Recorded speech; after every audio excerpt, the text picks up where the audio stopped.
12, 13, 14, 15, 16, 17, 18, 19, 20, 21, 22, 23, 24, 25, 26,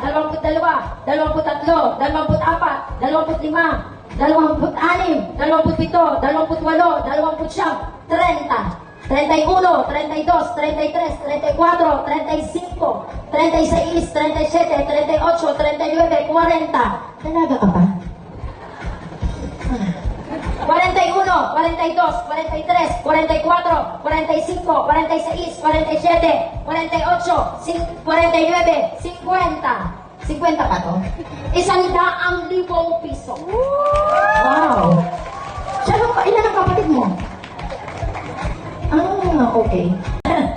Walang kabagay-bagay sa ate. Galing po kay Ate Jessica, 100,000 piso. Wow. Napayak na.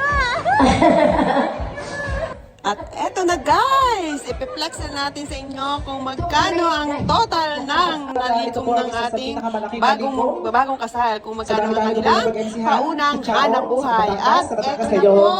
Eto, ang sabog po ay nakabuo ng 465,700. Ang sabit po kagabi ay nakabuo ng 47,350. May humabol po? Baka may hahabol pa? Pwede? 2,000 kay Ate Joanne, special mention. Ang kabuuan po ng kanilang hanap buhay, 513,600. Palakpakan po natin ang bawat isa na naging bahagi ng kanilang hanap buhay. Inuulit ko po, 513,600. At ayun na nga guys, ayan, ganyan po ang sabugan dito sa amin sa Batangas. Anong masasabi ninyo? Baka sabihin naman niyo kayo magpapakasal na uli at napakasarap magpakasal pagka ganito ang sabugan. Ayan.